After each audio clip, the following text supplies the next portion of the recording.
আসসালামু আলাইকুম ভিউয়ার্স, কেমন আছেন সবাই? আশা করছি সবাই ভালো আছেন। আমি আলহামদুলিল্লাহ ভালো আছি। তো নতুন আরেকটি ব্লগ নিয়ে চলে আসলাম আপনাদের মাঝে। তো আজকের ওয়েদারও কিন্তু মেঘলাই, দেখতেই পাচ্ছেন। তো আমি ব্যালকনিতে এসে কিছুক্ষণ হাঁটাহাঁটি করছিলাম। তো ঘুম থেকে উঠলে আমার ব্যালকনিতে কিছুক্ষণ হাঁটাহাঁটি করতেই হয়। তো গতকাল রাতেই কিন্তু বোনের অপারেশন হয়েছিল।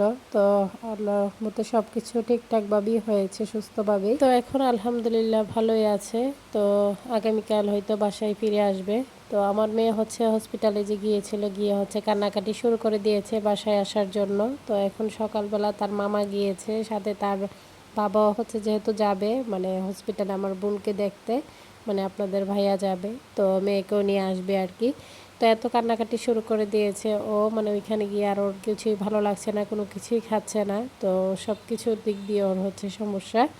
তো যাই হোক, এদিকে আমি ডিম বোনা করে নিতেছিলাম, যেহেতু মা রাতে আবার যাওয়ার সময় অনেক কিছু রান্না করে দিয়ে গিয়েছে। তো সেজন্য আমি ডিম বোনাটাই করে নিয়েছি।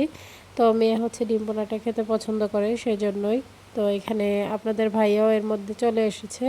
তো আসার পর মা যেহেতু মাংস রান্না করে দিয়ে গিয়েছিল, সেই তরকারিটা গরম করে আর ডিম বোনা দিয়েই খাবারটা দিয়ে দিয়েছিলাম।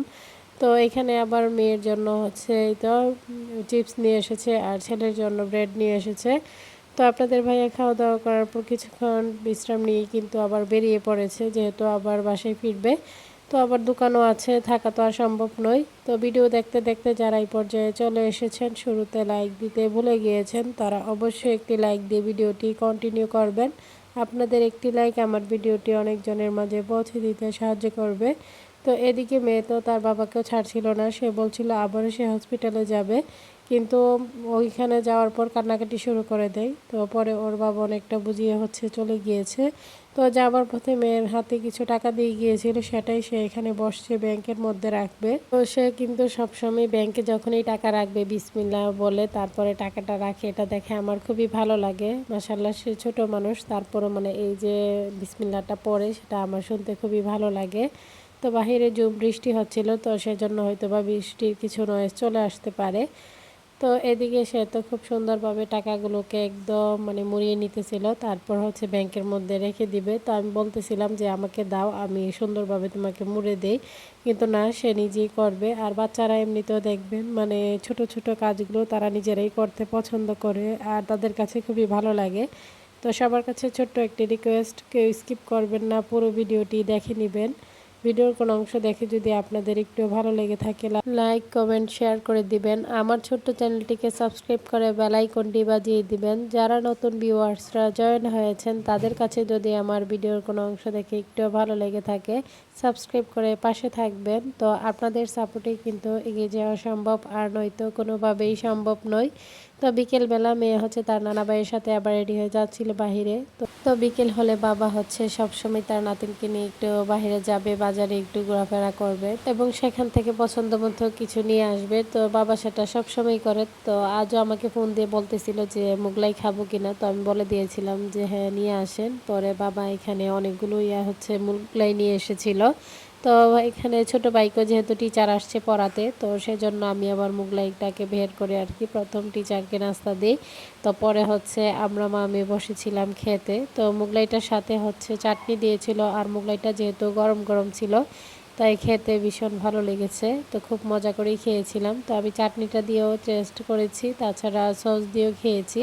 তো দুইটা দিয়ে আমার খুবই ভালো লেগেছে খেতে। তো এদিকে ছেলেকেও আমি আবার কিছু একটা খাইয়ে দিয়ে আর কি ওকে ঘুম পাড়িয়ে দিয়েছি। তো মেয়ে এখানে বসে আমার সাথে দুষ্টুমি করছিল, তো তার সাথেই সময়টা কাটাচ্ছিলাম। গতকাল তো সে ছিল না, তাই মানে সময়টাও যেন কাটতেছিল না। এমনিতেও দেখবেন সন্তানরা যখন মায়েদের কাছ থেকে দূরে যায়, তখন মনে হয় কি যেন একটা সাথে নাই, এরকমটাই মনে হয়। তো আমার কাছে সবসময় এইটাই আর কি আমি ফিল করি। তো যাই হোক, এদিকে এই তো বাচ্চাদের সাথে মানে খুব সুন্দর একটা মুহূর্ত কাটাচ্ছিলাম, সব কিছু মিলিয়ে ভালোই লাগছিল। তো মা যেহেতু আবার বাড়িতে নেই, তাই বাড়িটাও শূন্য শূন্য লাগছিল। তো বাবার সাথে কিছু ফলও নিয়ে আসছিল, এখানে আনারস আর লটকন নিয়ে এসেছে। তো লটকনটা এখন আমি পলিথিন থেকে বের করে রেখে দিব, যেহেতু গরমের দিন, আর এগুলো পলিথিনে রাখলে পচে যাওয়ার সম্ভাবনাটা বেশি, তো সেজন্যই। আর পচে যাওয়ার সম্ভাবনা কি, পচেই যাবে। তো সেজন্য আমি এই যে একটা হাঁড়ির মধ্যে ঢেলে রাখতেছি। তো যখন যার যেটা ইচ্ছে হবে খাবে। তো আমি আর বাচ্চারা বাড়িতে, আর আসলে আমার মানে একা একা কোনো কিছু খেতে একদমই ভালো লাগে না। যখন সবাই থাকে তখন সব কিছুই মানে সবার সাথে শেয়ার করে খেতে ভালোই লাগে। তো এরপর সন্ধ্যার দিকে মনে হয়েছিল লবণ মরিচ দিয়ে জাম মাখা করে খাই, তো সেজন্যই হচ্ছে এখানে কিছু জাম মাখা করে নিয়েছি গুঁড়ো মরিচ আর হচ্ছে লবণ দিয়ে। তো সেটাই বসে বসে খাচ্ছিলাম, মেয়ে তো আর খাবে না, আমি একাই খাচ্ছিলাম। তো এরপর হচ্ছে ছোট ভাইকে বলেছিলাম যে একটু চা বানানোর জন্য, তো সে হচ্ছে সব সময় চাটা বানিয়ে খাওয়াই। তো আজও হচ্ছে বলে দিয়েছি যে আদা চা বানানোর জন্য। তো আমার যেহেতু গলায় সমস্যা, তাই আমি বেশিরভাগ সময় আদা চাটাই খাই। দুধ চা মাঝে মধ্যে খাওয়া হয়, কিন্তু এই আদা চাটাই খাই বেশিরভাগ।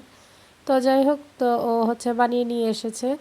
তো চাটাই এখন খেতে খেতে আজ আপনাদের মাঝ থেকে বিদায় নিচ্ছি। সবাই ভালো থাকবেন, সুস্থ থাকবেন, আমার পরিবারের জন্য দোয়া করবেন। আশ্বিন সারারকে দেখে সবাই মাশাল্লাহ বলে দিবেন। সামনে নতুন কোনো ভিডিও নিয়ে আবারও চলে আসবো আপনাদের মাঝে। সেই পর্যন্ত সবাই সাথেই থাকবেন, ফুল সাপোর্ট দিয়ে যাবেন। তো একে অপরের পাশে থাকলেই কিন্তু এগিয়ে যাওয়া সম্ভব। তো বিদায় নিচ্ছি, আল্লাহ হাফেজ।